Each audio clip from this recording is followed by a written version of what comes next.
Bueno, vamos a iniciar hoy con la asignatura, con el curso asignatura, módulo de Exégesis Bíblica 2. Exégesis Bíblica 2. Esta asignatura o este curso va a durar 4 clases, Exégesis Bíblica 2. Y vamos a iniciar hoy con la exégesis del Antiguo Testamento. Está señalada como un quinto punto porque esto es continuación de exégesis bíblica. O sea, exégesis bíblica hay que dividirla en 2 porque es muy largo, ¿ya? Así que comenzamos hoy con exégesis bíblica 2 y vamos a iniciar con el tema de exégesis o interpretación del Antiguo Testamento. Ok. El Antiguo Testamento, todo para que estemos allá atentos, no es una mera colección de documentos en los que se ha registrado la evolución político-religiosa de Israel. Tampoco es simplemente el fruto de la reflexión teológica de sus más preclaras figuras. En el Antiguo Testamento se entrelazan inseparablemente historia y teología, en un todo cuyas partes mantienen una conexión orgánica a lo largo de un desarrollo progresivo. Bueno, lo que nos está diciendo ahí es que al acercarnos al Antiguo Testamento, el Antiguo Testamento es bastante complejo. O sea, es un documento complejo porque se entrelazan tanto la reseña histórica del pueblo de Israel como su teología. Entonces, podríamos catalogar el Antiguo Testamento como un documento histórico-teológico. Histórico-teológico. No es simplemente un documento histórico donde se nos relatan los detalles de la historia antigua de Israel, sino que también es un documento teológico porque dentro de sus páginas y sus diferentes libros vamos a encontrar la fe que Israel tenía en su Dios. Sabemos que la fe es la plataforma de todo quehacer teológico, porque el cimiento de la teología es la revelación y la fe. No existe teología si no hay revelación y fe, porque los saberes que la teología nos transmite los ha tomado de la ciencia de la revelación, y la revelación como tal es un proceso mediante el cual Dios se muestra a sí mismo. O sea, Dios nos transmite los saberes que tienen que ver con su ousia o esencia divina. Y la fe es un carisma, un elemento que emana de Dios, según el escritor sagrado neotestamentario de la epístola a los Hebreos, define a Cristo como autor y consumador de la fe. Si Cristo es el autor y consumador de la fe, entonces la fe es un elemento característico y constitutivo de la esencia de Dios. Por eso revelación y fe van de la mano. Si mediante la revelación Dios nos da a conocer los saberes que están en relación con Él, mediante la fe Dios nos permite percibir y recibir esos saberes que Él está interesado en mostrarnos o en darnos a conocer. Por eso tanto la revelación y la fe se constituyen en cimiento de todo quehacer teológico.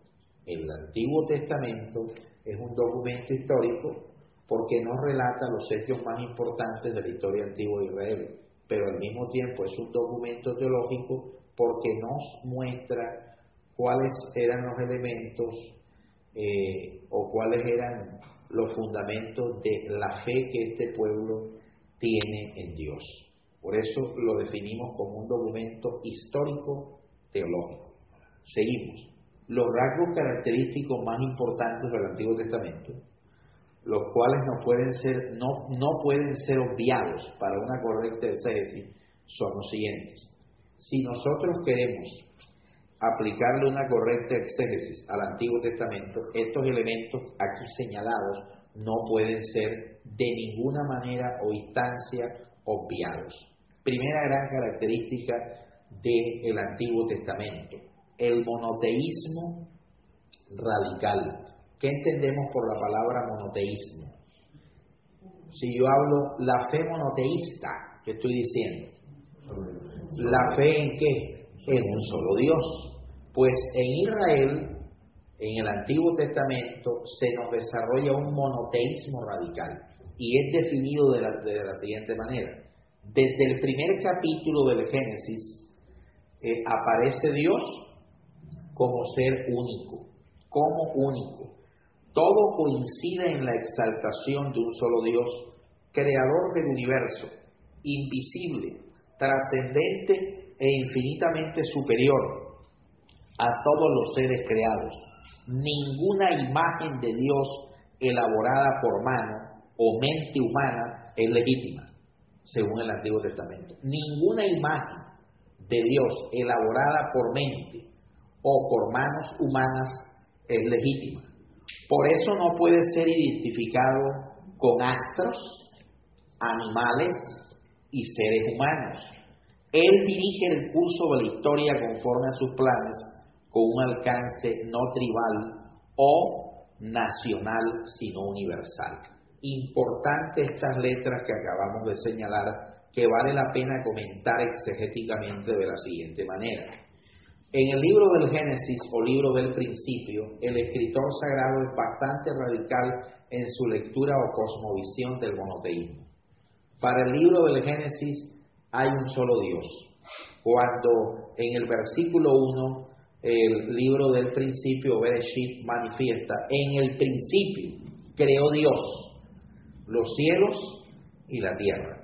Y de ahí en adelante, cada uno de los relatos donde se nos registra el orden creacional de la tierra y cada uno de las actuaciones creacionales en los 6 días, pues se nos muestra de manera protagónica y particular la participación de un único Dios en la existencia del universo y de todo lo que nos rodea.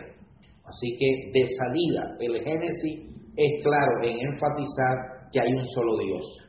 Como hay un solo Dios, el resto de la revelación de la Torá o Pentateuco también prohíbe que se haga cualquier tipo de imagen en relación a Dios, cualquier tipo de imagen en relación al ser divino. Porque cuando Israel está a punto de entrar a la tierra prometida, hay una advertencia. Y la advertencia es, cuidado, vas a hacer lo que los pueblos cananeos, que son 7 naciones, en ese momento 7 naciones, hacen. Y por eso uno de los mandamientos dice, no te harás imagen, ni ninguna cosa semejante de lo que está en el cielo, en la tierra, debajo de la tierra y en las aguas. Ese texto, esa prohibición de la ley mosaica que hace parte del decálogo de los 10 mandamientos debe ser analizado en su real y verdadero contexto. Israel iba a entrar a la tierra prometida. Estos pueblos cananeos se caracterizaban no por una fe monoteísta, sino por una fe politeísta, creían en muchos dioses. Para ellos los dioses eran representados mediante figuras. Dentro de esos dioses estaban los astros, las estrellas. Dentro de esos dioses estaban algunos animales. Acuérdense ustedes que cuando Israel sale de la tierra de Egipto y estaba en su peregrinación por el desierto, Moisés sube a la montaña para recibir las tablas de la ley y el escritor sagrado dice que el pueblo de Israel se desespera. Le dicen a Aarón que les constituye un dios. Aarón les pide el oro, la prenda que habían tomado de Egipto y empieza a construir una imagen. Esa imagen era un becerro. La imagen del becerro en la antigüedad era la representación de la falsa deidad de Baal. El dios Baal era representado bajo la imagen de un becerro. Note usted entonces que la tentación idolátrica de Israel de adorar al falso dios Baal no nace en los tiempos de la famosa y pagana reina del reino del norte, esposa de Acab, llamada Jezabel, sino que nace desde el peregrinaje en el desierto, donde los israelitas habían visto el culto pagano al dios falso de Baal en Egipto, porque el imperio egipcio, desde el punto de vista de la fe, era bastante politeísta. En Egipto se adoraban más de 1000 deidades, y cada una de esas deidades era representada con una imagen o una figura.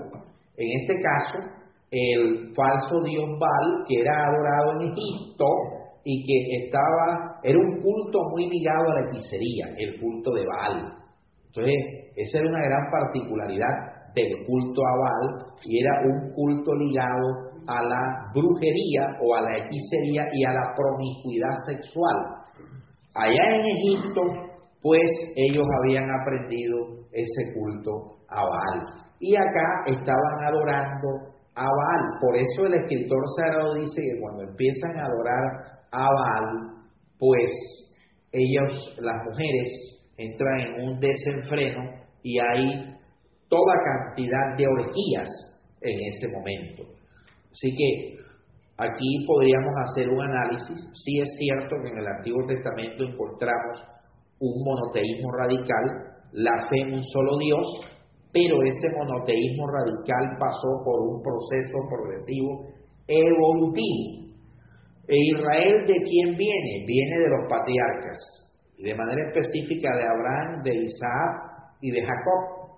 Pues cuando entraron a Egipto en los tiempos de Jacob y de sus hijos los patriarcas, todos ellos murieron, quedaron sus descendientes. Según los historiadores, duraron 430 años en Egipto, en esclavitud, y en esos 430 años pasó de todo, de todo. Lo que pasa es que el historiador bíblico no nos detalla con precisión qué ocurrió en 430 años.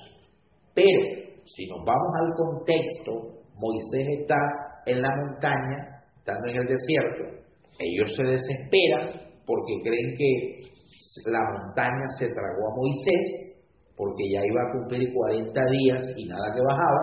Se desesperan, toman a Aarón y le dicen: hombre, este Moisés se lo comió la montaña. Entonces, en este momento necesitamos adorar a un Dios. Y ellos se acordaron de que uno de los principales dioses en Egipto era el dios representado bajo la figura del becerro, o sea, de Baal. ¿Eso qué indica? Que el monoteísmo radical no estaba bien cimentado en la fe de Israel cuando estaban en Egipto, en esos 430 años. Muchos de los hebreos, pues, según ese contexto, muchos de los hebreos adoraban falsos dioses egipcios. Y es cuando Moisés baja, y ya sabemos la escena. Moisés entonces se convierte en un factor protagónico para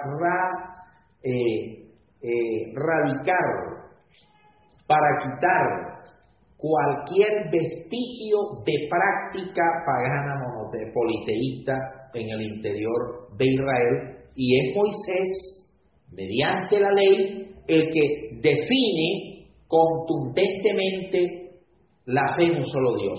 Entonces, la ley se convirtió en el instrumento jurisprudencial para definir el monoteísmo, porque antes de la ley, pues en Egipto pasaron muchas cosas y parece ser que muchos de ellos eran politeístas.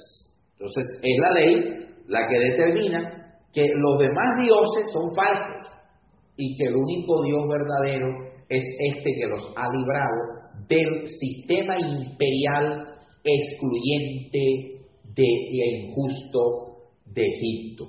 Y es cuando se prohíbe hacer cualquier tipo de imagen como representación de este Dios.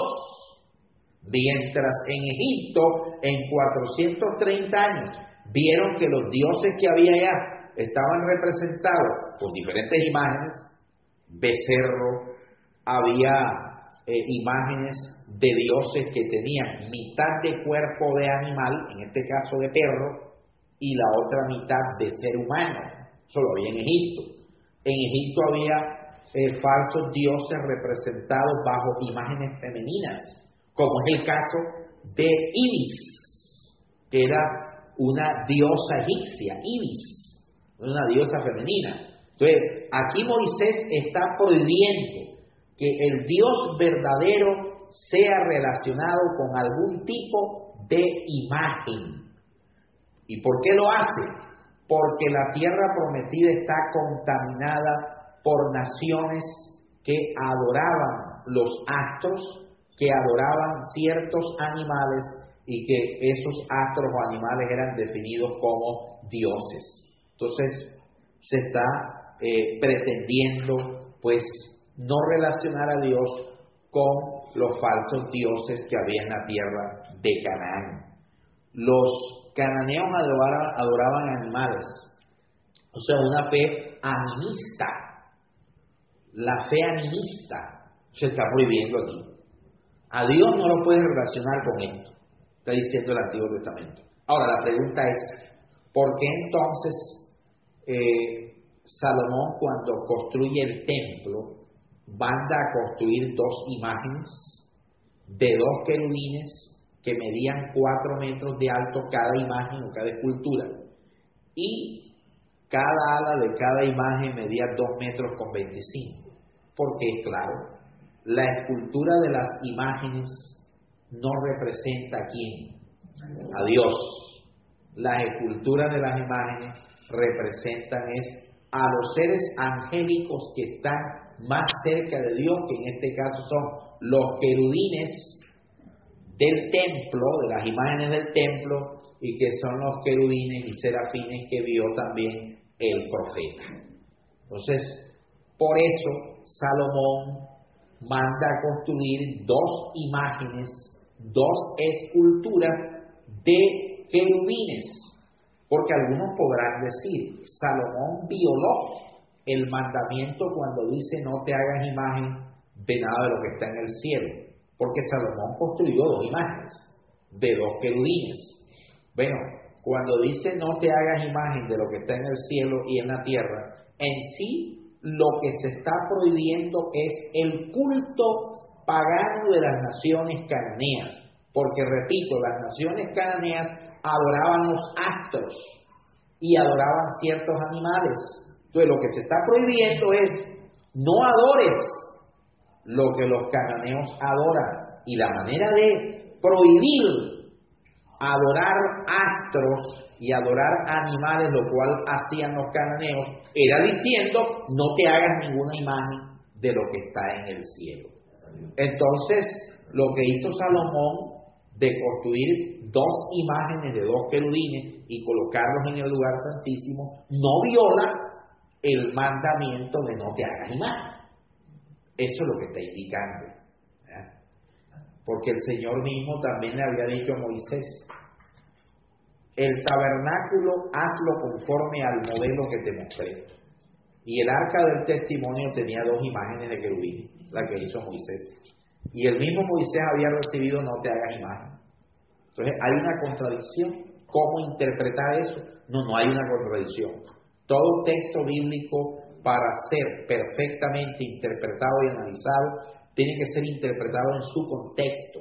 Y en este caso, repito, cuando el Señor prohíbe hacer imágenes de lo que está en el cielo y en la tierra, lo que está prohibiendo es ustedes no pueden adherirse y adoptar el culto pagano que tienen los cananeos, que adoran los astros y los animales. Eso es lo que está indicando y eso es lo que está prohibiendo. Muy bien, seguimos. En segundo lugar, la segunda gran característica para poder tener en cuenta e interpretar adecuadamente el Antiguo Testamento es la religiosidad ética. En el Antiguo Testamento no solamente encontramos un monoteísmo radical, sino que también encontramos una religiosidad ética. ¿Qué es eso?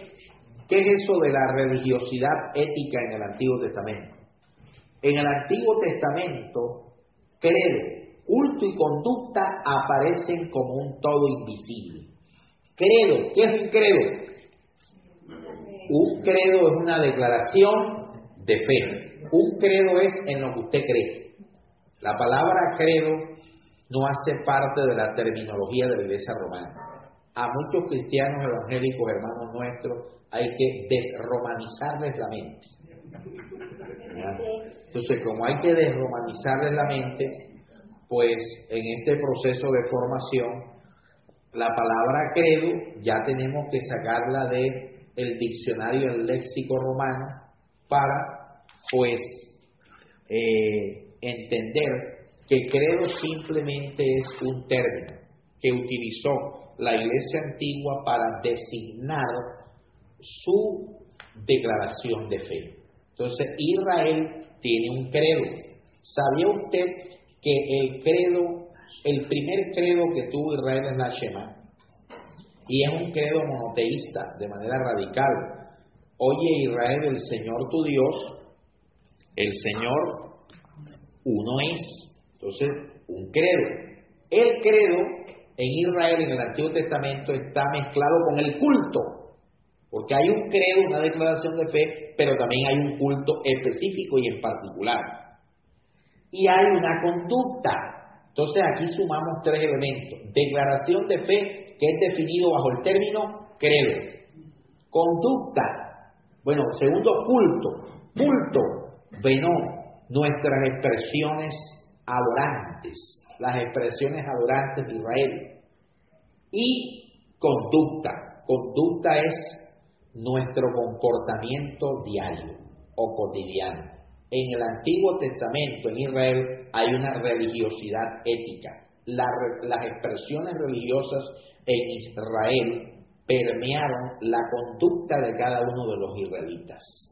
La manera de vivir en el Antiguo Testamento estaba condicionada a la manera de creer y a la manera de adorar. Entonces, la conducta era producto de lo que yo creo y la conducta era producto de quién adoro. Eso lo encontramos en el Antiguo Testamento. Que aparecen como un todo invisible. En ningún sistema religioso de la antigüedad se da ese trinomio con tan notable relieve. ¿Cuál trinomio? Credo, culto y conducta. En ninguna otra cultura oriental se da con tanto relieve ese trinomio, o sea, ese matrimonio de estos tres elementos. Dios es presentado como justo y como el que gobierna con justicia en esta religiosidad ética. Los hombres rectos como Abel, nos muestra el Antiguo Testamento, Enoc y Noé son aprobados por Dios. O sea, la rectitud es tan importante en estos señalamientos veterotestamentarios que se ponen como ejemplo estos tres personajes que por su rectitud o por su comportamiento adecuado, este comportamiento les llegó a ser contado por justicia. O sea, hallaron gracia delante de Dios por su comportamiento correcto y adecuado. Los juicios divinos caen sobre la sociedad corrompida, como en el caso del modelo del juicio que le cayó a Sodoma y a Gomorra, donde se nos muestra que los juicios divinos caen sobre una sociedad corrupta o sobre una sociedad corrompida. ¿Eso qué nos está mostrando? Más que mostrarnos que el juicio del fuego cayó sobre una sociedad sodomita, sobre una sociedad que había convertido el homosexo y el lesbianismo en conducta normal, pues más que eso nos está indicando que cualquier tipo de corrupción no es correcta y que cualquier tipo de corrupción va a traer una serie de consecuencias. Ahora, se nos muestra el juicio de Dios en el caso de Sodoma y Gomorra, diciendo que sobre esta región llovió fuego y azufre. Ahora, ¿cómo llovió fuego y azufre? Algunos creen que es que del cielo estaba cayendo un aguacero de candela de fuego y de azufre. Bueno, yo de manera particular, no se lo aplico a ustedes, pero yo de manera particular no soy muy literalista en ese aspecto, porque el autor bíblico, el autor hebreo, era muy dado a echar mano a ciertas figuras. Dentro de esas figuras estaba el vocabulario y la escritura simbólica y alegórica. O sea, lo que es claro es que Sodoma y Gomorra fue destruida. El escritor dice que fue destruida porque llovió sobre ella fuego y azufre. Habría que ver cómo llovió ese fuego y azufre. Podría ser un volcán que hizo erupción y destruyó aquella ciudad, porque que del cielo caiga cataratas de fuego y azufre, pues había que verlo, ¿no? Muy bien. Las prácticas religiosas divorciadas del temor de YHWH, que debe ser pronunciado como Yahvé. Recordemos que Jehová no es el nombre de Dios, porque Jehová, pues, es una equivocación, es un término equivocado utilizado por primera vez cuando la Biblia fue traducida al español, lo cual hizo el monje católico romano Casiodoro de Reina, revisada por su amigo, otro católico romano llamado Cipriano de Valera. Por eso la primera traducción de la Biblia en español, en honor a Casiodoro de Reina y a Cipriano de Valera, se llama la Reina Valera. Entonces, la Reina Valera es producto del trabajo de un monje católico romano y de un amigo de él. Así que este monje comete la equivocación de llamarle a Dios con el nombre de Jehová. O sea, Jehová no es el nombre de Dios. Por eso el Nuevo Testamento no habla de Jehová. No hay un solo texto en el Nuevo Testamento que aparezca el nombre de Jehová. Yo siempre le he dicho a los alumnos y a los discípulos, ¿por qué el nombre de Jehová no aparece en el Nuevo Testamento? ¿Acaso el Señor Jesucristo no sabía cómo se llamaba su papá, que no lo nombró con el nombre de Jehová? Sencilla la explicación, porque en los tiempos del Nuevo Testamento no era conocido el nombre Jehová. No era conocido eso, ese nombre, ese término, para llamar a Dios. El texto hebreo antiguo carente de vocales y escrito con pura consonante, de los primeros nombres dados a Dios es este tetragrama, YHWH, pura consonante. Los hebraístas han afirmado que ese término debió pronunciarse como Yahvé, o Yahvé, Yah, o Yahvé. Muy bien. Entonces, las prácticas religiosas divorciadas del temor de Yahvé, o de Dios, o del Señor Adonai, y de una vida íntegra constituyen una abominación. ¿Eso qué indica? Que para los israelitas, para los hebreos, su marco ético y moral está determinado por el temor a Dios. Por el temor a Dios. O sea, ahí vemos ya la injerencia, vemos la influencia de los conceptos religiosos en medio de la vida diaria, de la vida cotidiana de cada uno de los israelitas. Y aquí les comparto textos bíblicos donde se dice o se manifiesta lo que estoy señalando. La verdadera religión, según el profeta Miqueas, es hacer justicia, amar, misericordia, caminar humildemente ante Dios. Para Miqueas esa es la verdadera religión. Y eso está en Miqueas 6:8. Nos recuerda estos preceptos del profeta Miqueas a lo que dice el apóstol Santiago en su epístola escrita hacia el año 46 de la era cristiana. Santiago dice: la verdadera religión sin mancha delante de Dios es esta, que visites a los huérfanos, que asistas a las viudas, a los enfermos. Entonces eso es muy parecido a lo que señala Miqueas sobre la verdadera práctica religiosa. Está unido a la justicia, a la misericordia, al amor y a la humildad. Una normativa veterotestamentaria para interpretarse o para interpretar el Antiguo Testamento debe ser o debe estar conectado a la luz del contexto social de la época. Yo no puedo sacar el texto del Antiguo Testamento que pretendo interpretar y divorciarlo, desconectarlo de su contexto social, del medio de la época, porque la mayoría de los predicadores de hoy hacen eso, convierten los textos bíblicos en pasajes huérfanos de contexto. Hay muchos que han secuestrado la Biblia. ¿Y cómo secuestran la Biblia? Utilizando pasajes bíblicos huérfanos, desconectados de su contexto donde nacieron, y pretender que la Biblia enseñe o diga lo que ellos dicen y no lo que la Biblia realmente dice. Entonces, cuando un predicador hace eso, está pecando delante de Dios. Y además de eso, lo está engañando a usted. Y le está viendo a usted cara de bobo, cara de ignorante, de que usted se tiene que tragar esa mentira. Seguimos. Tercera característica, al finalizar damos un espacio para las preguntas. Así que si ya va teniendo interrogantes, vaya anotando, para que no se lo olvide, porque después me quitan esta inspiración.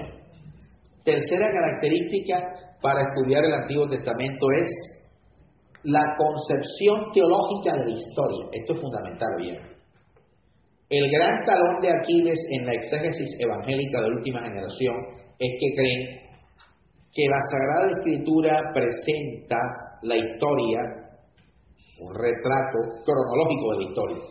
Así no es. La Escritura no es un retrato o una lectura cronológica de la historia. Por eso cuando muchos se acercan al libro del Apocalipsis, a la escatología y literatura apocalíptica, ahí es donde entran y empiezan a pecar en su interpretación. Porque creen que el Apocalipsis debe ser encasillado, debe ser colocado en un estricto tiempo, período cronológico. No. Los orientales miran la historia diferente a usted, totalmente diferente. Por eso hay un texto que dice que para el Señor 1000 años es como ¿qué? Como un día. Y un día como 1000 años, o sea, ahí no hay lectura cronológica. ¿Qué es la historia para los judíos? En primera instancia, la concepción de la historia está determinada por la libre soberanía de Dios.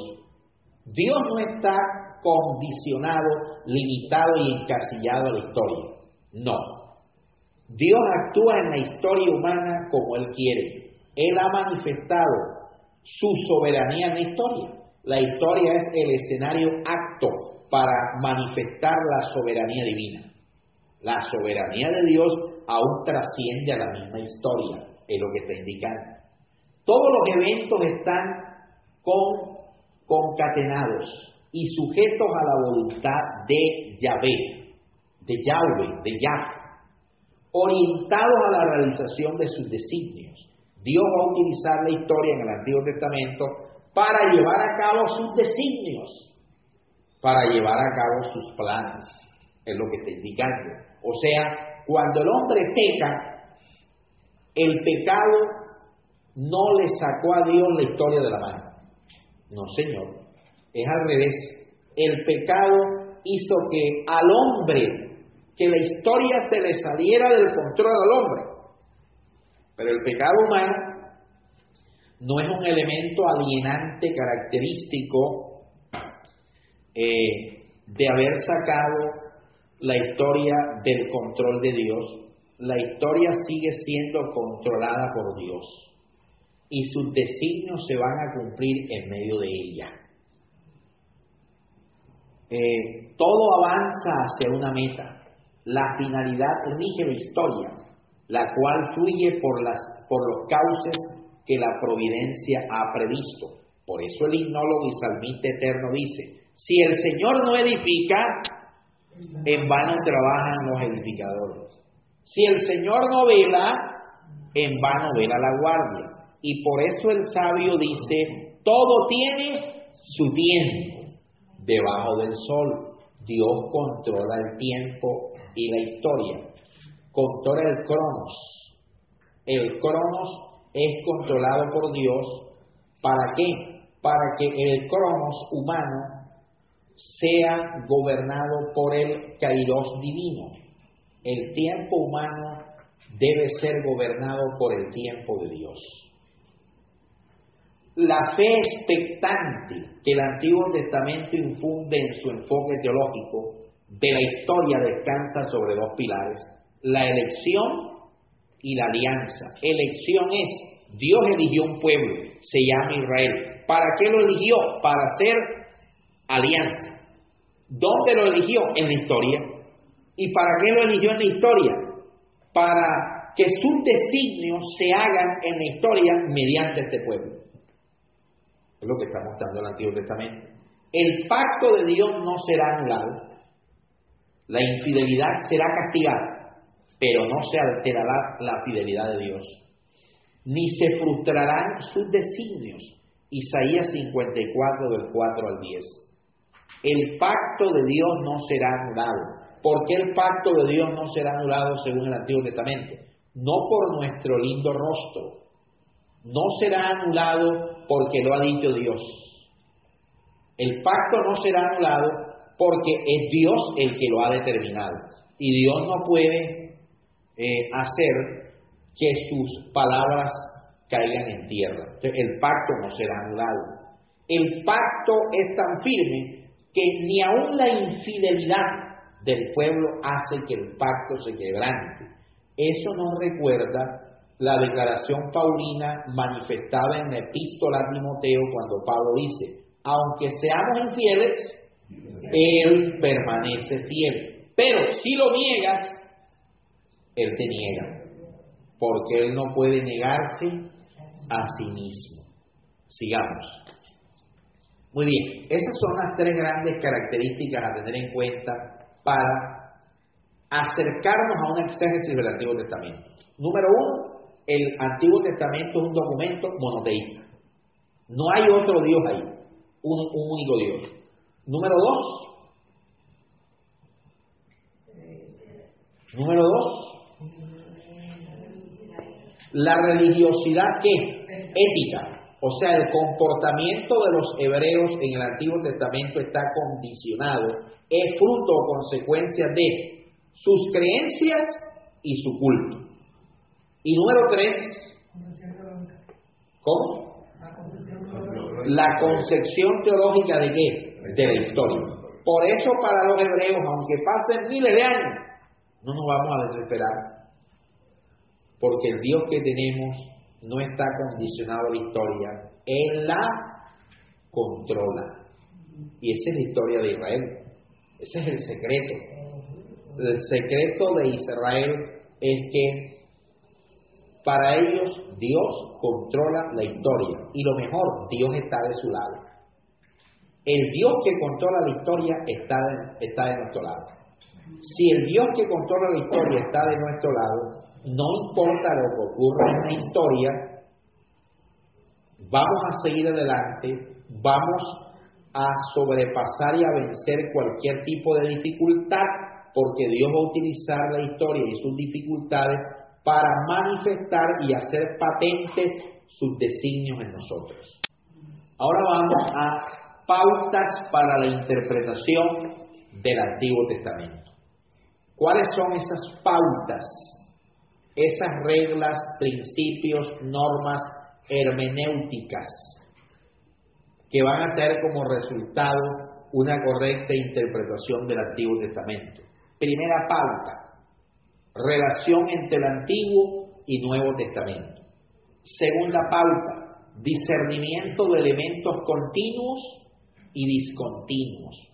Tercera pauta, diversidad y limitaciones de las normas del Antiguo Testamento. Cuarta pauta, fondo cristocéntrico del Antiguo Testamento. Y quinta pauta, legitimidad y límites de la tipología. Vamos a la primera. Relación entre el Antiguo y Nuevo Testamento. Bueno, antes de mirar esta primera pauta fundamental, definida o señalada como relación entre el Antiguo y Nuevo Testamento, pues en muchos de nuestros escenarios se nos ha dicho o se ha pretendido mostrar que ya el Antiguo Testamento no tiene ningún tipo de valor. Es más, en algunos casos, la teología liberal moderna presenta ciertas discrepancias entre los saberes revelados y plasmados en el Nuevo Testamento con estructuras del conocimiento que encontramos en el Antiguo Testamento. Si eso es así, entonces la Sagrada Escritura no sería palabra de Dios. Para que la Sagrada Escritura sea palabra de Dios, se necesita enseñar y mantener la idea de lo que se llama la analogía de la fe o la armonía de la fe. Los dos testamentos están perfectamente comunicados en una total y completa armonía. La armonía de la fe. La continuidad revelacional que inicia en las páginas del Antiguo continúan, son desarrolladas y consumadas en las páginas del Nuevo. A eso es lo que llamamos relación entre el Antiguo y Nuevo Testamento. Los grandes teólogos clásicos patrísticos enseñaban que el Antiguo Testamento es ayo del Nuevo Testamento, que en el Antiguo se nos anuncia lo que en el Nuevo es consumado. Veámoslo de la siguiente manera. De la estructura histórica teológica del Antiguo Testamento se desprende que ésta tiene como contexto y clave de interpretación el Nuevo Testamento. Y les he traído algunas viñetas para poder entender mejor todos estos conceptos. En la primera señalamos, no puede ser válida la interpretación que destruya la unidad y continuidad de las enseñanzas básicas, las cuales tienen como centro la acción salvífica de Dios a lo largo de la historia. Por eso una antigua declaración decía: creemos que el Antiguo y Nuevo Testamento contienen todas las cosas necesarias para la salvación nuestra. Tanto en el Antiguo como en el Nuevo hay una historia salvífica, una historia soteriológica, una historia de la salvación. Esa historia de la salvación o soteriológica, iniciada como promesa en el Génesis, donde se nos anuncia la primera promesa de salvación, la primera promesa de redención, cuando el Señor dice que iba a colocar en enemistad la simiente de la mujer con la simiente de la serpiente, que la simiente de la serpiente iba a herir en el calcañar a la simiente de la mujer, pero que la simiente de la mujer le iba a aplastar la cabeza. Ahí se da inicio como promesa al plan salvífico, al plan de salvación. En las páginas del Antiguo Testamento encontramos todo un desarrollo vertiginoso de esa historia de la salvación iniciada en Dios, pero en el Nuevo Testamento encontramos una consumación de esa historia salvífica iniciada, anunciada y desarrollada en el Antiguo, pero que es consumada en el Nuevo. Por eso la historia de la salvación permea los dos testamentos, permea las dos alianzas y los dos pactos, a tal punto que el gran rabino Pablo, hablando de esta continuidad y de esta armonía revelacional de la historia salvífica en los dos pactos, dice que de los dos pueblos ha hecho ¿qué? Un solo pueblo. Y los dos pueblos, pues, son los depositarios de la historia de la salvación. Todavía estamos en la historia de la salvación. Hoy usted, como el Israel espiritual, como el nuevo Israel, la iglesia, término tomado del Antiguo Testamento de los 70, o sea, de la Septuaginta, porque la palabra iglesia no nace en el Nuevo Testamento. La palabra iglesia, del griego eclesia, nace en la traducción griega del Antiguo Testamento hecho en el año 280 a.C. por el Sanedrín judío, que se reunió en la ciudad de Alejandría a petición del rey Ptolomeo Filadelfo y saca la Septuaginta. Pues esa es la Septuaginta, versión de los 70, traducción al griego del Antiguo Testamento, donde para hablar de Israel se utiliza el término griego eclesia. Eclesia. Eclesia designa en griego el pueblo de Dios, la asamblea de Dios. En las páginas del Nuevo Testamento se utiliza también la palabra o término eclesia o iglesia, que es utilizada en el Antiguo Testamento griego para llamar con ese nombre o calificativo a los discípulos o seguidores del Mashiach, del Cristo, que es Jesús de Nazaret. Ahí nos está mostrando una perfecta continuidad revelacional desde el punto de vista salvífico. Sí, Dios llamó a una primera iglesia llamada Israel, y esa primera iglesia fueron los primeros destinatarios de la estación preparatoria de la historia de la salvación. Pero cuando vino el Mesías anunciado en las profecías mesiánicas del Antiguo Testamento, Dios llamó a la nueva iglesia, al nuevo Israel, los nuevos destinatarios de una historia de la salvación que ya no está en etapa preparatoria, sino que ahora está en etapa consumadora. Hoy nosotros tenemos la responsabilidad de construir y propagar la historia de la salvación en el siglo XXI. Entonces, ahí se nos está mostrando que hay una perfecta unidad revelacional entre el Antiguo y el Nuevo Testamento. Muy bien. La cohesión de ambos testamentos es el testimonio de la actuación de Dios en relación con los hombres en la historia del mundo. Ambos testamentos están señalando cómo Dios ha actuado en el mundo, en la historia del mundo. Y eso es claro en ambos testamentos. Es una realidad de la confesión de fe que el Dios que obra en la historia del primer pacto no es otro que en el Nuevo Testamento es presentado como el Padre de Jesucristo. El Padre de Jesucristo que obra protagónicamente en el primer pacto es presentado y revelado en el nuevo pacto por su Hijo Jesucristo. Así que podríamos concluir esto. El primer pacto, el protagonista es el Padre. El Padre es el protagonista del primer pacto, porque es señalado como el Dios de Israel. Pero en el segundo pacto, el Padre delega su protagonismo a su Hijo, que es revelado como el Hijo del Padre, Jesucristo. Entonces, ambos testamentos nos están revelando a Dios en Trinidad de personas, donde en el primer pacto el Padre adquiere un papel protagónico y en el segundo el Hijo adquiere un papel protagónico, pero también el Espíritu, porque en el segundo pacto y de manera particular a partir del libro de los Hechos de los Apóstoles, el Espíritu como tercera hipóstasis de la Trinidad pues adquiere también un papel protagónico. Muchos exégetas han llamado el libro de los Hechos de los Apóstoles como el libro de los Hechos del Espíritu Santo. Ok, sigamos. El verdadero sentido del Antiguo Testamento únicamente aparece con claridad cuando se reconoce su verdadera naturaleza como parte de una revelación divina que culmina en el testimonio del Nuevo Testamento. Lo anunciado en el Antiguo es consumado en el Nuevo. El Antiguo Testamento no puede ser entendido bajo la perspectiva radical de quienes han visto en él tan solo un fenómeno de la historia de las religiones, completamente independiente del Nuevo Testamento y de la fe cristiana. El Antiguo Testamento no puede ser analizado.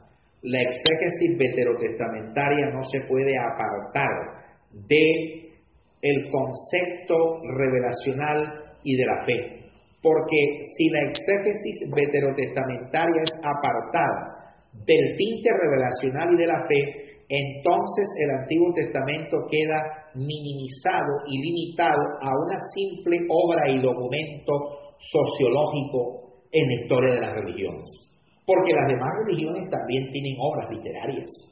Los islámicos, la religión del Islam, tiene su obra literaria, que es el Corán, respetable, el Corán. Los hindúes tienen obras sagradas literarias, como es el caso de los Vedas.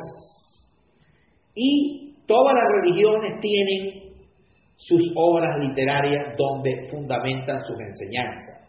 Esas obras literarias, para analizarlas, podríamos hacer una lectura y un análisis de esas obras características de cada fenómeno religioso, de cada expresión religiosa o de cada religión entre las cuales he anunciado el Islam o el hinduismo. Podríamos hacer un análisis de esas obras, pero sería un análisis meramente sociológico y fenomenológico. O sea, es un análisis exegético que no puede salirse de la sociología y de la fenomenología religiosa. Pero en el caso del Antiguo Testamento, este documento no es un mero documento religioso o literario más, porque si es un mero documento religioso más, entonces perdería su tinte revelacional e inspiracional, y entonces la exégesis aplicada al documento del Antiguo Testamento no podría apartarse de la sociología y de la fenomenología religiosa y aún de la antropología religiosa.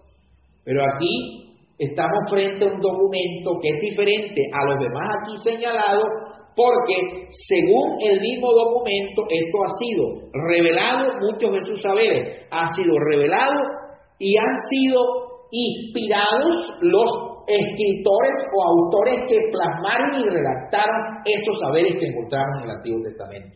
Por eso la exégesis nuestra no se puede apartar de estos conceptos y estos principios. No nos vamos a acercar a cualquier estudio de cualquier documento literario o religioso más, sino que nos vamos a acercar a una obra de carácter agiógrafo, o sea, de carácter sagrada o agiográfica. Seguimos.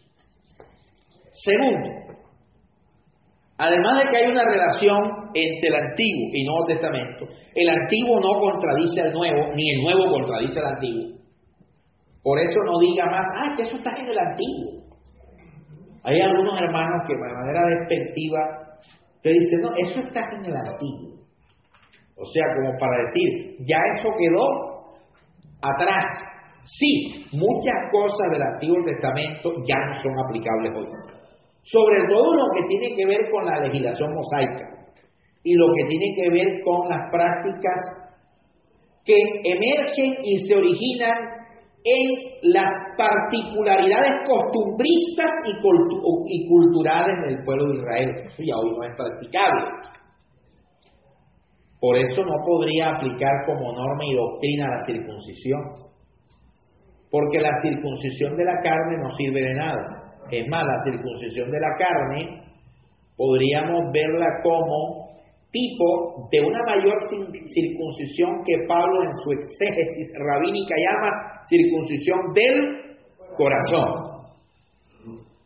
¿Sí? ¿Para qué la circuncisión de la carne? No hay necesidad. Y está en el Antiguo Testamento. Por eso abstenerse de algunos alimentos no lo podríamos convertir en una doctrina. El listado de los alimentos que la ley mosaica prohíbe no lo podemos convertir en camisa de fuerza. Recuerden la decisión tomada por el Concilio Apostólico en Jerusalén, cuando la secta judaizante al interior de la primitiva comunidad cristiana del siglo I quisieron imponerle a los creyentes del gentilismo, cuando algunos judíos, entre comillas, convertidos al Evangelio, vieron que los gentiles también se estaban convirtiendo, entonces empezaron a exigir que esos gentiles tenían que guardar la ley, circuncidarse como condición básica y fundamental para ser salvos. Eso llevó a la convocatoria del Concilio de Jerusalén, y esa convocatoria en el Concilio de Jerusalén, el Espíritu Santo le dio una perfecta lectura exegética a los apóstoles, que dijeron: hermanos, ha parecido bien, y a nosotros ha parecido bien al Espíritu Santo y a nosotros que los hermanos pues gentiles no tienen necesidad de guardar la ley de Moisés, o no tienen necesidad de abstenerse de estas cosas para ser salvos. Entonces, si usted se abstiene de algunos alimentos hoy, no es porque se lo vaya a aplicar a otro como doctrina. No, si me abstengo de algunos alimentos es simplemente por cuidar la salud. Y porque la Escritura dice que somos el templo del Espíritu Santo. Ok. Entonces, desde el primer momento se hace patente en el Nuevo Testamento esa dualidad. Elementos continuos y discontinuos. Esto es fundamental. Acabo de introducir este segundo elemento. ¿Cuáles son los elementos continuos en el Antiguo Testamento? ¿Qué es lo continuo? Lo continuo es lo perdurable. Lo continuo es aquello que no quedó encasillado en el Antiguo y no sale de ahí. Lo continuo es aquello que puede ser perfectamente aplicado a nuestras vidas en cualquier tipo de contexto cultural y de tiempo. Lo discontinuo es lo que ya no se puede practicar, o sea, lo que no perdura en el tiempo. Entonces vamos a ver algunas cositas de eso. Desde el primer momento entonces se hace patente en el Nuevo Testamento, Nuevo Testamento esa dualidad. Es evidente la unidad de acción de Dios. ¿Qué es continuo? La unidad de acción de Dios. Dios actuó tanto en el Antiguo, pero sigue actuando en el Nuevo. La línea ininterrumpida sobre la que se desarrollan la revelación y la redención. Continuo. El Dios que se reveló en el Antiguo se revela en el Nuevo. ¿Cómo se revela en el Antiguo? Bueno, en el Antiguo se revela de diferentes maneras, pero esas diferentes formas de revelación divina en el Antiguo podría en esta hora de la mañana de calificarla como la participación representativa de Dios mediante sus figuras o de sus instrumentos. Dentro de esa participación representativa de Dios, ¿qué quiero decir? Que en el Antiguo Testamento el contacto que los hebreos tenían con Dios dependía mucho de las palabras transmitidas en nombre de Dios por parte de los profetas, por parte de los ángeles, por parte de los reyes, por parte de los jueces. En el Antiguo Testamento, escuchen esta frase, encontramos una participación divina de tipo representativa. Participación divina de tipo representativa. Lo que llamamos aquí en nuestro contexto colombiano la democracia representativa. ¿Cuál es la democracia representativa? De que mediante la acción popular del voto, usted elige sobre todo dos poderes en el poder público, y es el poder ejecutivo, presidente, y el poder legislativo, los congresistas, Cámara Alta, Senado, Cámara Baja, la Cámara de Representantes. Eso es lo que llamamos democracia representativa. Y muchos de esos representantes, muchos de ellos lo único que les interesa es el voto suyo y el voto mío. Cuando ya son elegidos, se olvidan de que nos están representando. En el caso del marco de la sociedad del Antiguo Testamento, Dios es mostrado en la antigüedad. La lectura, la cosmovisión que el Antiguo Testamento nos da de Dios es un monarca. Dios es el rey de la historia, el rey de lo creado, el rey del universo. Este rey le plació en su soberanía, en la historia, elegir a un pueblo que no era pueblo porque estaba en Egipto. 400 años de esclavitud los eligió, lo vil del mundo, como dice Pablo en los Corintios, lo menospreciado del mundo, el pueblo de Israel. Lo eligió para establecer un modelo gubernamental ese modelo gubernamental se llama la teocracia, que a diferencia del modelo de la democracia, en la democracia el voto es la acción mediante el cual los ciudadanos inmersos en los modelos democráticos elegimos a nuestros representantes. Pero en la teocracia nadie elige a Dios. Por eso Él dice, ustedes no me eligieron a mí, yo los elegí a ustedes.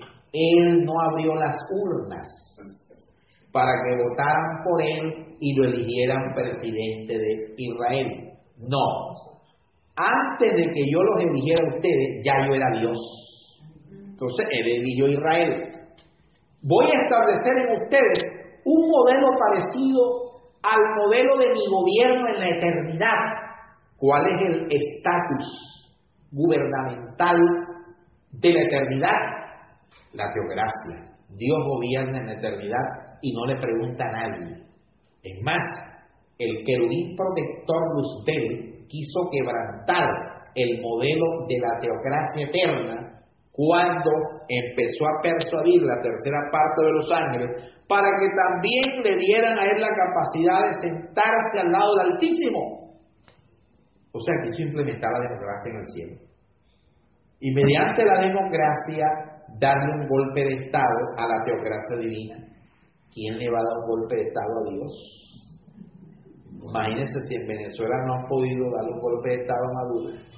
Ahora, ¿quién le va a dar el golpe de Estado al Dios eterno? Y sabemos lo que ocurrió.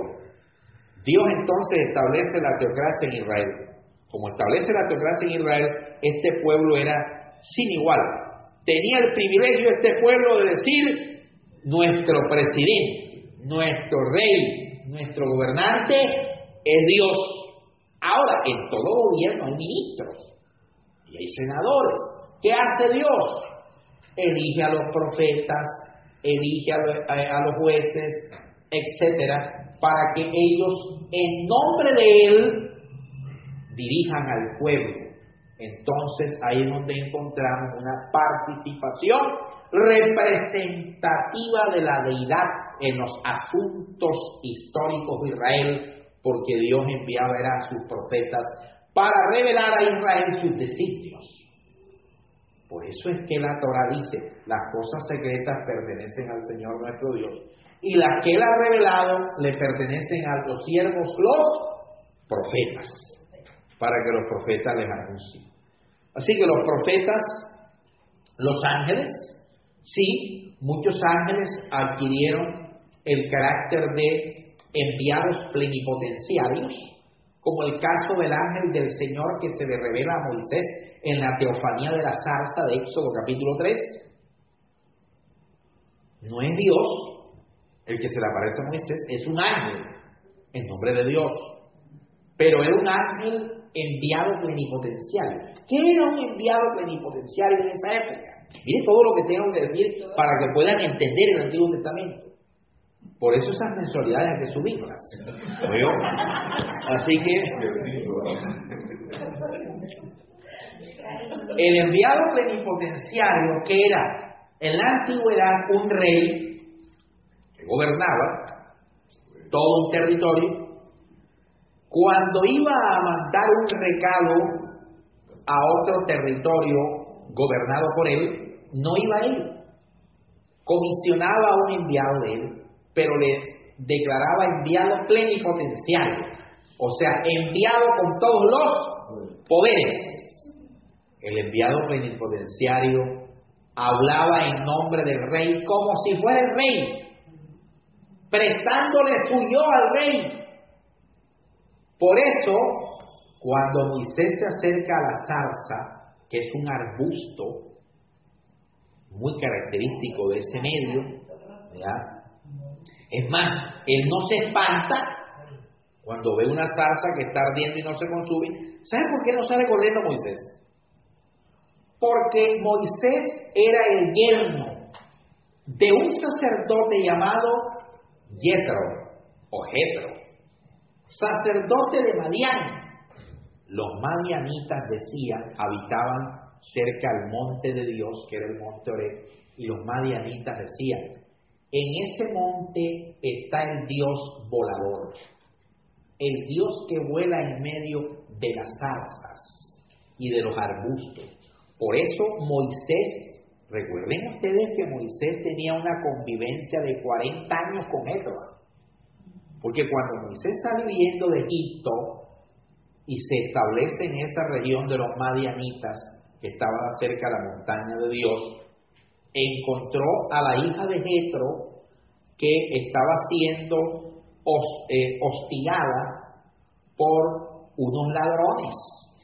Y este señor Moisés la defendió de los ladrones, los derrotó y se convirtió en el héroe de esa muchachita. La muchachita se llamaba Séfora y la muchacha enseguida se enamoró de él, porque dijo, este es mi héroe, mi Superman, que me ha defendido. Se enamoró y Moisés como héroe sacó pecho. Esta muchacha se lo llevó a su papá, le contó la hazaña y el padre dijo, hombre, mijo, cásese con la hija mía. ¿Ya? Lo que no quería el sapo, que lo echaran al agua. ¿Ya? O como dicen por ahí, muerto quieres misa. Así que Moisés se casa con Séfora y dura 40 años ahí. Y dice la escritura que pastoreando Moisés las ovejas de quién? De Jetro, su suegro. Moisés era un buen yerno. Pastoreando las ovejas de Jetro, su suegro. Aquí quiero hacer exégesis, vamos al contexto. Moisés había sido educado en Egipto para ser el próximo faraón. Para los egipcios, ¿saben por qué? Para ellos los hebreos eran un pueblo miserable. Para los egipcios los hebreos eran un pueblo miserable porque pastoreaban ovejas. Porque la actividad pastoril para los egipcios era una actividad denigrante. ¿Qué hizo Dios con Moisés? Con Moshe. Lo sacó de Egipto, de ser el futuro faraón. Porque iba a ser el futuro faraón. Fue adoptado por la familia del faraón cuando la hija del faraón lo encontró en el Nilo. Y de allá lo sacó para hacer una actividad denigrante. O sea, lo mandó a pastorear ovejas. Muy seguramente estaba moldeando su carácter, quebrantando su altivez y su soberbia egipcia. Todo eso había que sacárselo a Moisés. 40 años duró en esa actividad de pastorear ovejas. Lo sacó de la oficina al mercado público. ¿Oyó? Y dice que llevó las ovejas a través del desierto al monte de Dios. Y cuando está en el monte de Dios, le llama la atención que la zarza está ardiendo y no se consume. Y se acordó de lo que Jetro, sacerdote de Madián, el suegro, le había dicho por 40 años. En ese monte está el Dios que vuela, el Dios volador. Oye, lo que me dijo el suegro mío es verdad. Estoy viendo esta zarza que arde y no se consume. El Dios volador está aquí. Todavía Moisés no conocía a Dios. ¿Oyó? Dios volador está aquí. Se acercó a la zarza y enseguida escuchó la voz. Moisés, Moisés, Moisés. Dice el escritor sagrado. Y el ángel de Dios lo llamó. ¿Quién estaba en la zarza? En la zarza no estaba la esencia misma del Dios eterno. En la zarza estaba la presencia representativa de Dios. A través de un enviado plenipotenciario, el ángel, que había recibido todos los poderes. Porque el Pentateuco presenta a Dios como el gran monarca. El monarca que cuando va a elegir a alguien o va a dar un mensaje, llama a uno de sus enviados, súbditos, en este caso un ángel. Los ángeles son agentes celestiales de Dios. Llama a un agente de él y le da todos los poderes. Usted ahora es mi enviado plenipotenciario vaya y preséntese allá y dígale a Moisés que yo lo he elegido.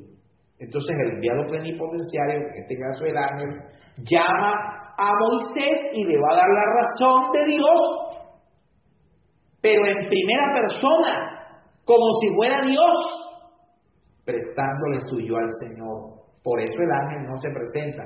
Yo soy el ángel no sé qué, Dios te manda a decir. No, él enseguida le dice, porque como es el enviado plenipotenciario, yo, el Señor, Dios de Abraham, de Isaac, de Jacob, te he llamado para que vayas y libertes a mi pueblo. Claro, así era en la antigüedad. Los enviados plenipotenciarios se presentaban en nombre de su autoridad, como si fueran autoridad. Entonces eso lo encontramos en el Antiguo Testamento. Muy bien. Entonces Dios estaba hablando a través de los profetas. Por eso los profetas decían, así dice el Señor, yo te he amado, pipa, tapa. Ahí está, el enviado plenipotenciario, prestándole yo al Señor. En el Antiguo Testamento es una participación representativa de Dios. Pero en el Nuevo Testamento la participación de Dios es directa. A Dios nadie le vio jamás. Sí, porque es representativo. Participación representativa. Por eso dice a Dios nadie le vio jamás. No que Moisés vio la espalda de Dios. Eso es un antropomorfismo.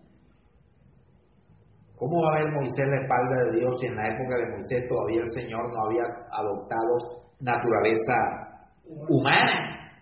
Dios no tenía espalda. ¿Por qué no tenía espalda? Porque Dios es espíritu. O sea, es un ser espiritual. Espíritu. ¿Cuándo Dios empezó a tener espalda? Y el Verbo se hizo carne. Se humanizó. Ahí Dios empezó a tener espalda. Entonces en el Nuevo Testamento ya Dios no envía a nadie. Ahora Él viene en persona, en la persona de su Hijo que es Dios. Ok. ¿Todo está bien hasta ahí? Seguimos pues. Cristo es aquel de quien había hablado ¿quién? Moisés y los profetas. La postura de Jesús frente a la ley y a la totalidad del Antiguo Testamento atestigua asimismo la continuidad. Jesús habló del Antiguo Testamento, atestiguó de las Sagradas Escrituras. Él no vino a abrogar la ley. No diga más eso. No, que el Señor vino muy a abolir la ley.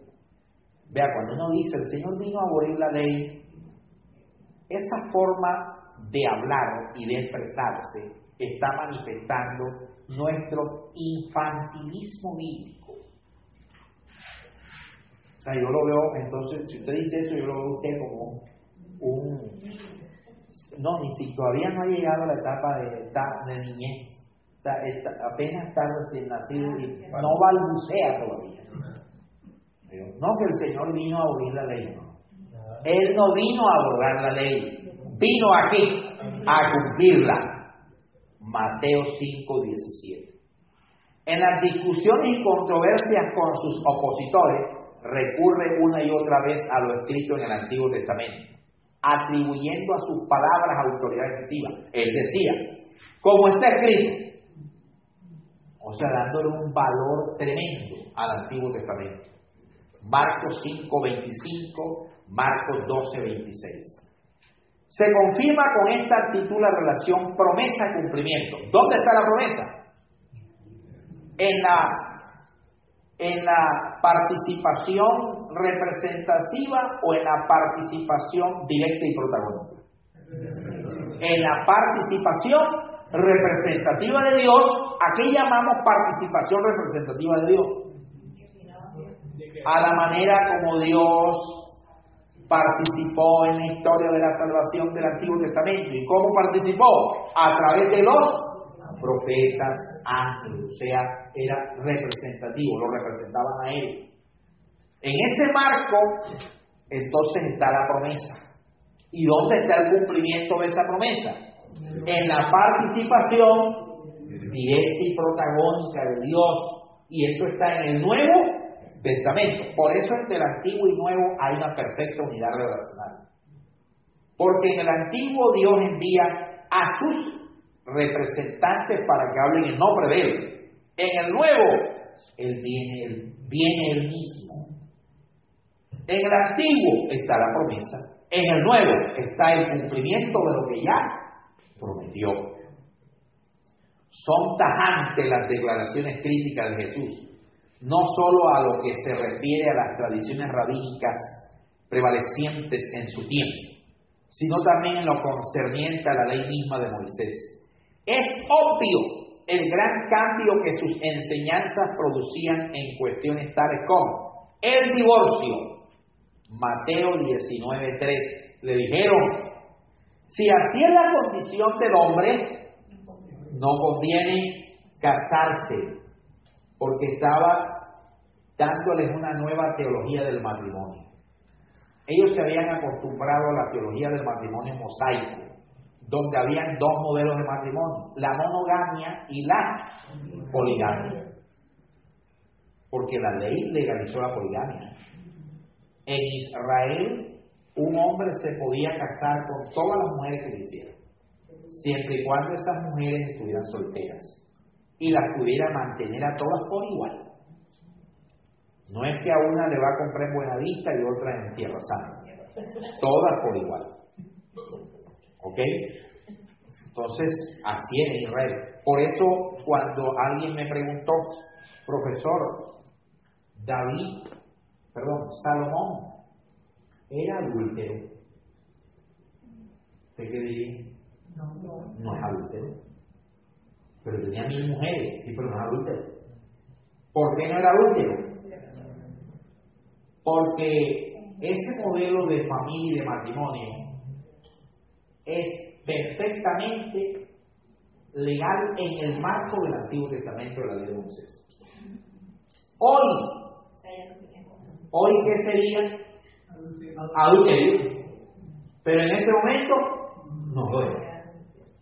Porque si eso era adulterio en ese marco, Abraham, Jacob, mejor dicho, casi todos eran adúlteros. Hasta Moisés. Porque Moisés tenía a Séfora, después me parece que cogió otra por ahí, una morena. Sí, cogió primero una rubia y después se buscó la morena. Que los israelitas lo criticaron y le dijeron, has tomado una cosita, se va a dañar la raza, ¿ya? Con esta mujer que has tomado. Ok, vamos por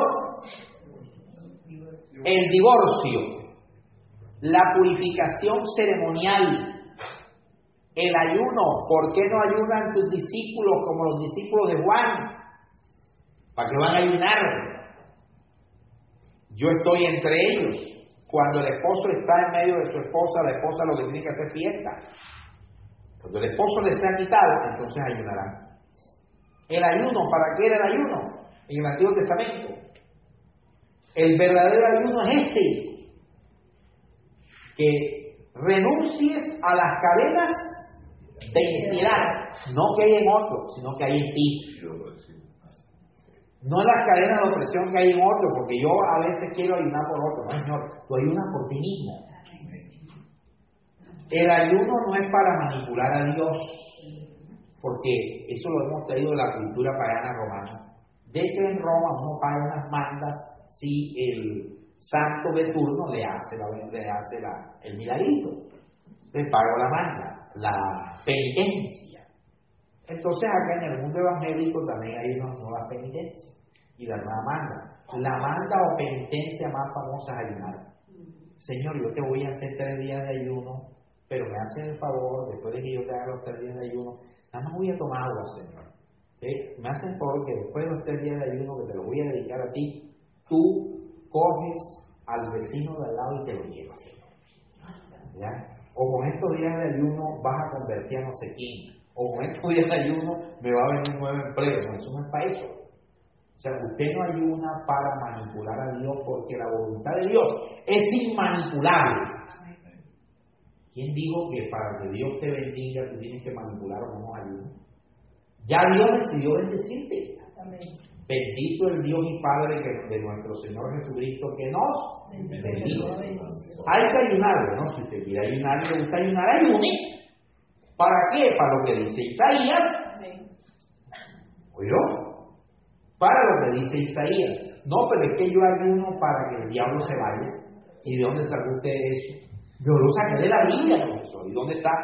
Este género no sabe sino con oración y ayuno. Nada, eso es un arcaísmo, eso no está. Porque lo que Jesús dijo fue, de verdad, de cierto digo que este género no sabe sino con oración. Ya está ahí, dijo Jesús. ¿Cuál género? Correcto, no el demonio, sino la incredulidad. Ustedes no han podido expulsar el demonio por causa de vuestra incredulidad. Por causa de la incredulidad es que el demonio no ha salido. Porque ¿cómo va a salir el demonio si ustedes son incrédulos y no le están creyendo a Dios? En medio de un escenario de liberación, si el que está ministrando liberación no cree, no se va el demonio. Porque la incredulidad fortalece a Satanás. ¿Oyó? Entonces salieron ahí y dijeron, Señor, no pudimos expulsar el demonio. Y Jesús le dijo, no lo expulsaron a causa de vuestra incredulidad. Pero de cierto digo que este género no sale sino con oración. O sea, Jesús está hablando aquí de dos liberaciones. Primera liberación, la liberación de un ente del mal que está poseyendo a una persona. El ente del mal sale en nombre de Cristo, con la autoridad de Cristo, pero la persona que va a ministrar tiene que creer en Cristo. Listo. Segunda liberación que hay que hacer, dijo Jesús, a ustedes hay que liberarlos también. ¿De qué hay que liberarlos a ustedes? De algo peor que el demonio, que se llama la incredulidad. Y este género no sale sino a punta de ¿qué? De oración. Porque cuando tú oras de verdad y te comunicas con tu Dios, la fe se acrecenta y crece en ti. Y si la fe crece en mí, la incredulidad disminuye. ¿Estamos conectados? Así que miren las barrabasadas que decíamos. Ya, que voy a ayunar 40 días para liberar a no sé quién que tiene 2000 demonios. Ya. Ok, ayuna, perfecto. Pero como te vayas a enfrentar a esos gentes del mal y no tienes fe, así hayas ayunado 50 días no va a salir. Pasaste jugando. Muy bien.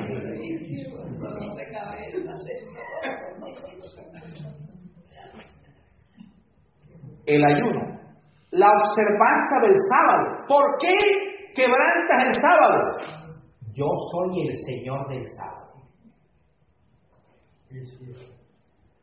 De modo semejante, la comunidad apostólica mantiene la dialéctica en el uso del Antiguo Testamento. Seguimos. En su sentido más hondo, las promesas del antiguo pacto se cumplen en Cristo y la Iglesia. Pero se hace también visible la discontinuidad en diversos elementos. ¿Cuáles son esos elementos discontinuos del Antiguo Testamento? Lo discontinuo, repito, es lo que ya no tiene aplicabilidad. ¿Cuáles son esos elementos? Primero, queda abolido, ¿qué cosa dice ahí? El sacerdocio arónico, con la llegada del gran sumo sacerdote. Usted no es sacerdote a lo arónico, es sacerdote a lo Cristo. Vosotros sois real. En el Antiguo Testamento hay un sacerdocio que es figura del que había de venir. En el Nuevo Testamento se establece un verdadero sacerdocio, que es el de Cristo. Y por eso nosotros somos sacerdotes según la orden de Cristo. Nuestro sacerdocio es superior al arónico del Antiguo Testamento. El sacerdocio arónico ya es discontinuo. ¿Qué más tenemos ahí? Bueno, el sacerdocio universal de todos los creyentes, eso es nuestro. Eso está correcto. Desaparecen los sacrificios levíticos.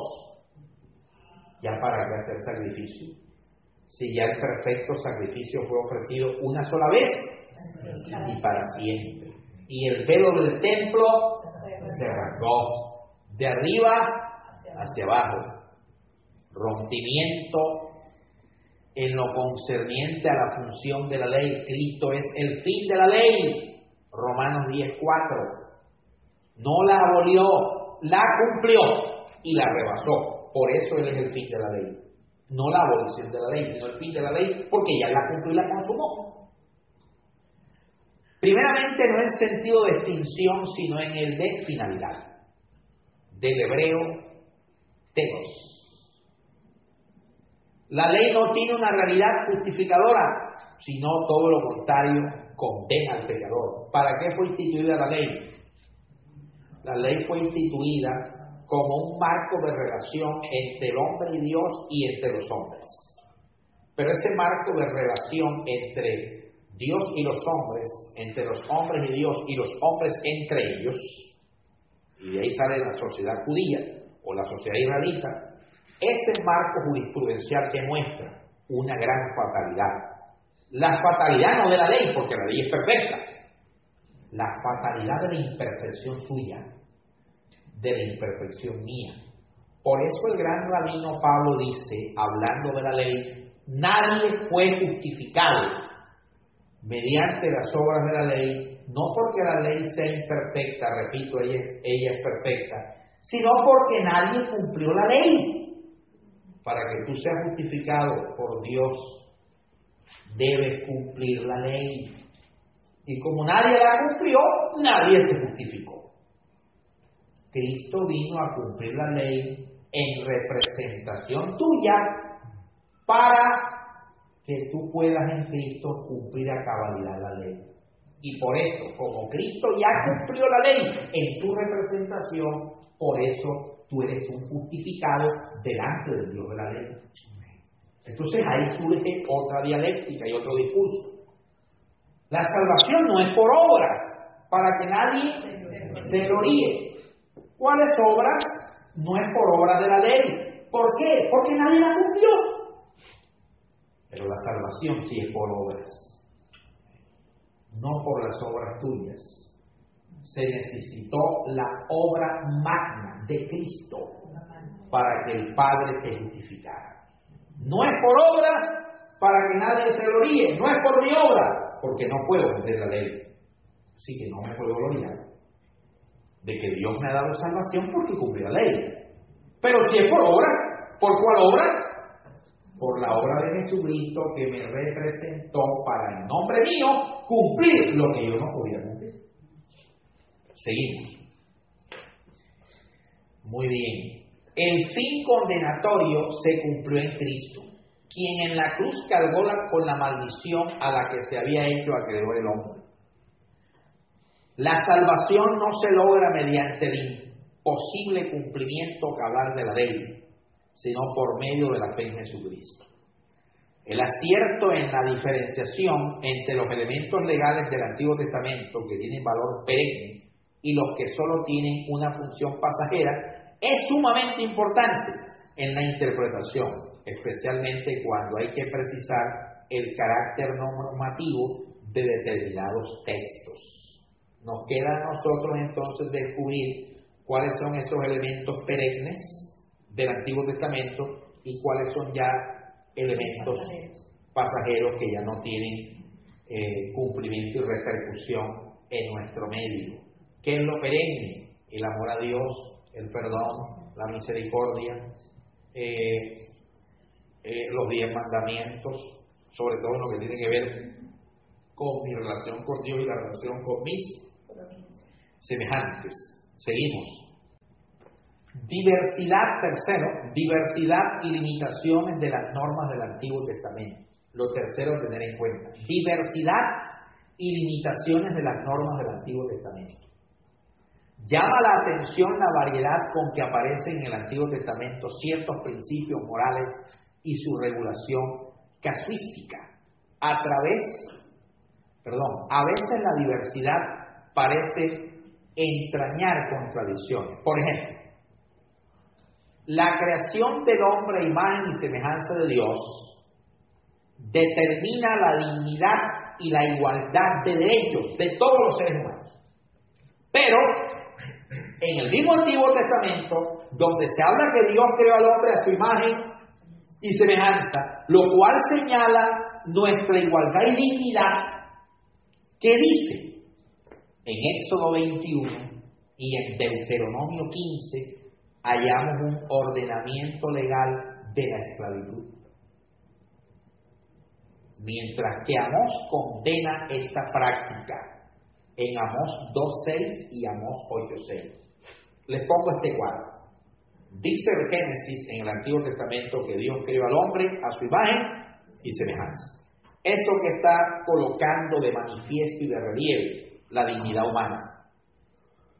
Eso que está colocando de relieve que todos los hombres delante de Dios somos iguales. ¿El varón y la mujer son iguales delante de Dios? Ay, ¿por qué lo dudan? ¿O todavía entre vosotros hay matices? El varón y la mujer son iguales delante de Dios, con funciones diferentes, pero el varón no es más que la mujer. Ok, así es, la dignidad humana. Pero tenemos un texto, dos textos, donde sí Dios creó al hombre como un ser digno igual delante de él, pero hay dos textos donde se habla de que algunos hombres son esclavos. O sea, la ley regula la esclavitud. ¿De eso qué sería lo aplicable? Lo continuo y lo discontinuo. Continuo. Dios nos creó a su imagen y semejanza, lo cual indica nuestra dignidad y nuestra igualdad. Lo discontinuo, la esclavitud. ¿La esclavitud hace parte del ordenamiento divino o hace parte de la cultura de Israel? De la cultura de esa época, ni siquiera de esta época terrible de esclavitud. Y es regulada por la ley. En varios textos se habla del deber de tratar misericordiosamente a los pobres, a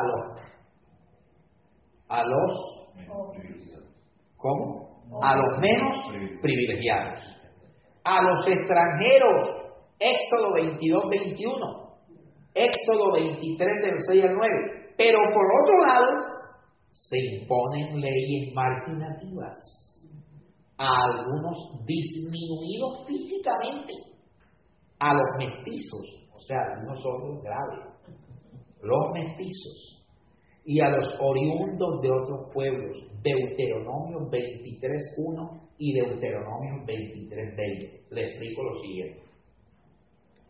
En ciertos pasajes del Antiguo Testamento aquí señalados en Éxodo, se nos habla de que debemos actuar con caridad y misericordia con estas personas, pobres, menos privilegiados, extranjeros, tanto que el diezmo en Israel, que fue implementado por la ley, pero que fue traído desde las prácticas y costumbres patriarcales como Abraham, que a su vez diezmó a Melquisedec, no porque un ángel se le apareció y le dio un sermón del diezmo, sino porque las culturas antiguas diezmaban. Los caldeos diezmaban, practicaban el diezmo. Tienen esa práctica. ¿De dónde venía Abraham? De uno de los caldeos, era un caldeo. Por eso para él era normal diezmar. En vez de diezmar ahora a las deidades falsas, ahora le estaba diezmando a Dios, al Dios verdadero, el Dios verdadero que está representado en la figura de Melquisedec, o sea, una participación representativa, y le da el diezmo a Melquisedec. Pero en la ley, el diezmo se implementa como un impuesto para sostener el gobierno teocrático.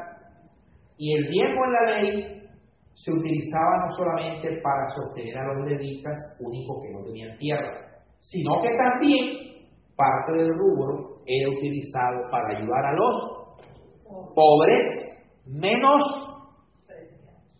privilegiados y a los extranjeros. Por eso yo he dicho que el texto que menos usted tiene que utilizar para hablar del diezmo es Malaquías 3:10. Y es el que más usamos. Si tú usas Malaquías 3:10, entonces tienes que aplicar el diezmo como lo aplicaba la ley. Y tendrás que darle también a los pobres de la iglesia y a los extranjeros que están viniendo a nuestras comunidades. Entonces, el texto que menos debemos utilizar es Malaquías 3:10. Debemos utilizar más bien el texto donde Abraham diezma a Dios por agradecimiento y adoración. Pero, bueno, donde dice que Abraham le dio los diezmos a Melquisedec después de haber derrotado a los reyes. Ok. Pero hay otras leyes en el mismo Antiguo Testamento, en el mismo marco de la Torá o Pentateuco, donde se imponen y donde se discriminan a personas disminuidas físicamente. El año pasado, una famosa líder religiosa de este país, fundadora de un movimiento religioso, produjo un escándalo a nivel nacional porque en una de sus homilías o predicaciones o enseñanzas estaba prohibiendo que personas con limitantes físicas fueran pastores o predicadores, porque tomó como base Deuteronomio 23:1 y Deuteronomio 23:20, donde no se podía ser sacerdote una persona con un testículo agullado, ni cojo, ni tuerto, ni manco, porque manco es de la mano. Se llama manco es al cojo, está malo, es de la mano. Entonces tomo ese texto. Ya ustedes ven hasta dónde nos puede llevar el desconocimiento de Moisés a imponer barbaridades, porque está en la Biblia. Es que está en la Biblia, aquí está la palabra, porque esa es la frase nuestra preferida. Está en la palabra, hermano, la palabra. ¿Ya?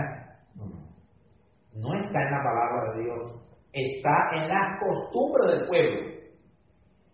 Mire eso. Esto sería ya una norma limitada, ya no aplicable. En el orden de la creación relativo a la relación hombre-mujer, Génesis 1:2, se establece el matrimonio ¿qué? Monógamo. ¿Y qué más? Indisoluble. Lo que Dios unió, no lo separa el hombre. Pero la normativa mosaica regula el divorcio. ¿Vea? Y usted, hay una aparente contradicción ahí. Deuteronomio 24 habla del divorcio. El intérprete deberá tener en cuenta estas consideraciones, tanto el contenido como el alcance del mismo. El alcance del mismo es, ¿ese contenido es para aplicar hoy o ya no tiene aplicabilidad? El alcance del mismo. Bueno, en tema del matrimonio, también es álgido y tenemos que analizarlo muy bien. No todo lo que llega a un altar ha sido unido por Dios. Entonces dijo Dios, hagamos al hombre a nuestra imagen y semejanza. Entonces dice, y dejará al hombre a su padre y a su madre y se unirá a su mujer y los dos serán una sola persona. Es lo que dice el texto original. La Valera traduce como carne, pero una sola persona. Por tanto, lo que Dios ha unido, el hombre no lo puede separar. ¿Qué es lo que el hombre no puede separar? Lo que Dios ha unido. Entonces construimos una teología del matrimonio, la Iglesia antigua construyó toda una teología del matrimonio, donde no todo lo que llega ante un notario, juez o ministro religioso lo unió Dios. Entonces, como no todo lo que llega ante un buen notario o ministro religioso lo unió Dios, no todas las uniones le podemos llamar matrimonio. Puede ser una unión legal, ok, se unieron, perfecto, es legal, es un matrimonio legal. Pero, si no han sido unidos por Dios, pero si violenta la normatividad bíblica, aunque se llame matrimonio, no es matrimonio.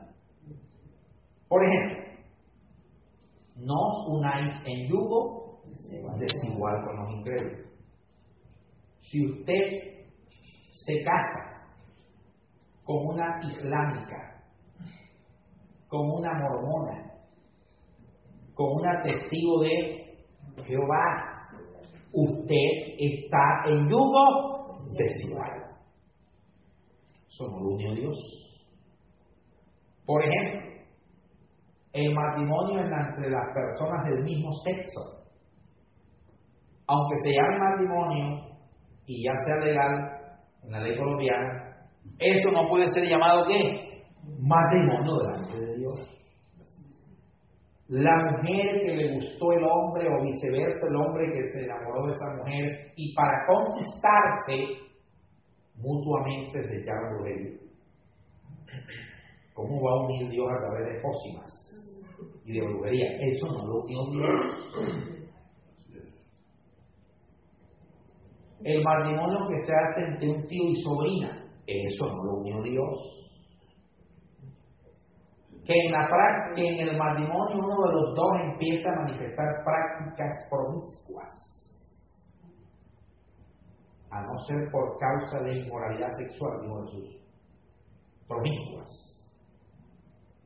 Fue infiel uno de los dos, la otra lo perdonó o la perdonó, después otra vez, y otra vez, y otra vez, ¿por qué?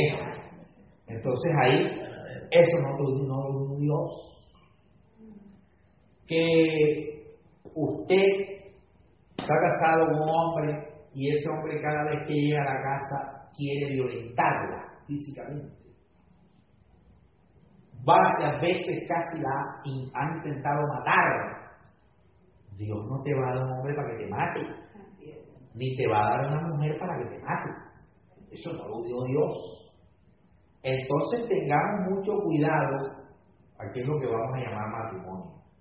Lo único que no puede separarse, lo único que es indisoluble, es lo que tenga el concepto, por tanto, lo que Dios unió, no lo separe el hombre.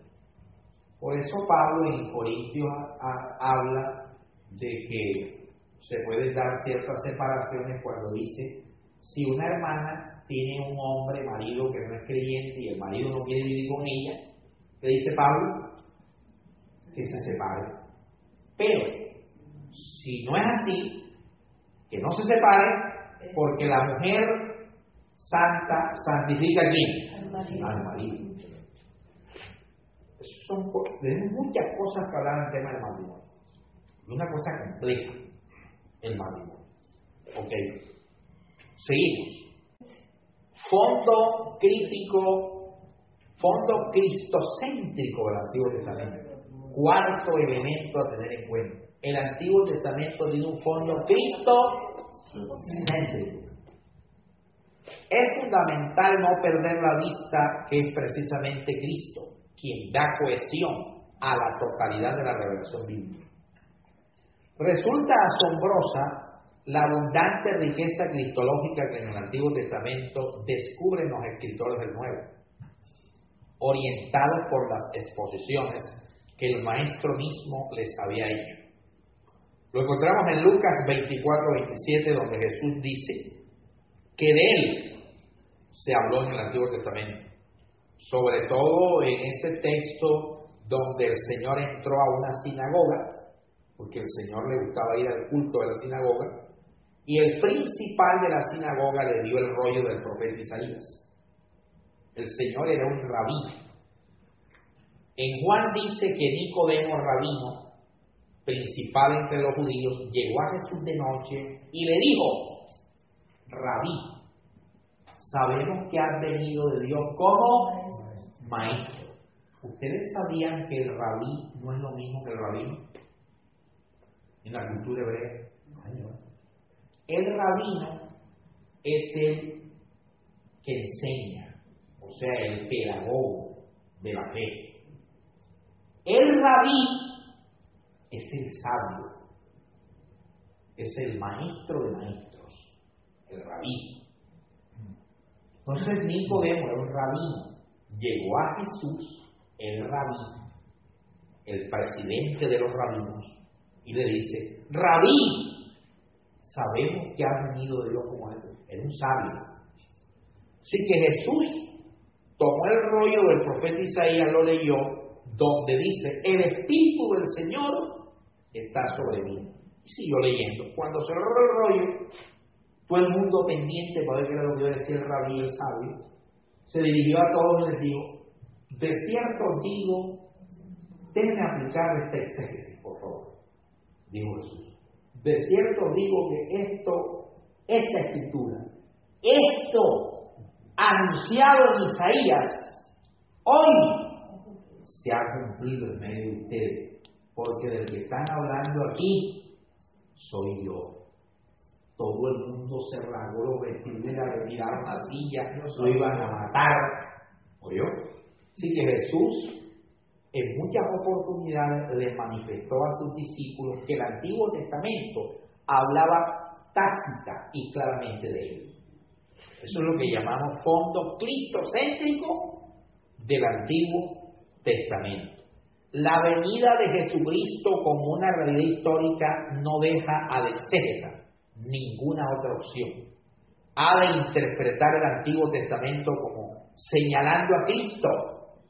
Esta pauta, por supuesto, no debe llevarnos a pensar que en todo texto, ahora no es que en todo pasaje del Antiguo Testamento, de manera explícita o implícita, hayamos de encontrar alguna referencia a Cristo, porque eso es incorrecto. No es cierto que en todo texto esté Cristo presente. Sí, hay textos específicos donde se nos revela a Cristo y donde se anuncia a Cristo, pero eso no es en todas las páginas y en todos los pasajes veterotestamentarios. ¿Por qué? Porque esto equivaldría a la distorsión del significado de muchos pasajes. Cristo está presente en el Antiguo Testamento porque es el personaje principal que ha sido anunciado en su página. ¿Qué más? Y eso llegamos a un quinto punto, que es la legitimidad y límites de la tipología. Muchas cosas escritas en el Antiguo Testamento eran un venero de enseñanza acerca de Cristo y su obra, y al mismo tiempo un mensaje de admonición, como dice Pablo en 1 Corintios 10:11. Algunos ejemplos de la tipología utilizada en el Antiguo Testamento son: primero, en Génesis 1:3, que dice: sea la luz, nos habla de la gloria de Dios en la paz de Jesucristo. Segunda a los Corintios 4:6. Todo el capítulo 1 de Génesis nos habla de Jesucristo, pues Él es la palabra que en el principio estaba con Dios. Juan 1, del 1 al 5, que está unido revelacionalmente con Génesis capítulo 1. Enoc es signo y testimonio de la resurrección, porque dice la Escritura que cuando el Señor venga por segunda vez, los muertos en Cristo resucitarán. ¿Y para qué van a resucitar? Para ser trasladados a la patria eterna. El lenguaje antropomórfico de Oseas 11 y Jeremías 31, del 18 al 20, prefigura la pasión del Hijo del Hombre. Egipto es tipo del sistema pecaminoso, esclavista y excluyente. Egipto es tipo de este sistema de pecado. Moisés es tipo de Jesucristo como la verdad que nos hace libres, conforme a Juan 8:32. El faraón es tipo de Satanás, que vino a matar, hurtar y ¿qué más? Y destruir. José es tipo de nuestro Señor, al ser traicionado y vendido por unas monedas por uno de sus discípulos y hermanos en la fe. Elías es tipo de la iglesia al ser llevado a la iglesia. Y en el Antiguo Testamento encontraríamos muchos tipos más. Ahora, en cuanto a la tipología, debemos tener cuidado, porque una excesiva tipología destruiría el valor y el carácter histórico del Antiguo Testamento como documento real. Sí, es cierto que en el Antiguo Testamento se nos muestra a nuestro Señor, se nos muestran muchas de las realidades cristológicas o cristocéntricas, se nos muestran otras realidades eclesiológicas, porque también la iglesia es anunciada en los diferentes tipos del Antiguo Testamento. Se nos muestran realidades soteriológicas, porque la salvación consumada en Cristo también es mostrada en el Antiguo. Por ejemplo, el Dios que salva a Israel de la esclavitud del faraón y de Egipto es el Dios que ha salvado a la iglesia del Egipto actual, que es este sistema de pecado, y del faraón actual, que es Satanás. El Dios que ha abierto el Mar Rojo es el Dios que ha hecho que nosotros también pasemos por el Mar Rojo. ¿Cuál es el Mar Rojo? El Mar Rojo para la iglesia es el bautismo, tanto que la epístola a los Hebreos dice: en el Mar Rojo todos fueron bautizados, hablando de los israelitas. A los egipcios que estás viendo jamás los volverás a ver. Si Egipto es el sistema pecaminoso, el bautismo está indicando muerte al mundo, muerte a Egipto, resurrección para la nueva vida en Cristo. A este Egipto nunca más lo volverás a ver. Entonces, esas son realidades cristológicas y eclesiológicas que encontramos en las páginas del Antiguo. Pero repito, no todo el Antiguo puede ser analizado y asumido exegéticamente como un libro de tipos, porque destruiríamos el valor histórico del Antiguo. Se requiere entonces mucha prudencia en la aplicabilidad y en el análisis de la tipología veterotestamentaria. ¿Muchas qué? Gracias. Una alabanza al Señor.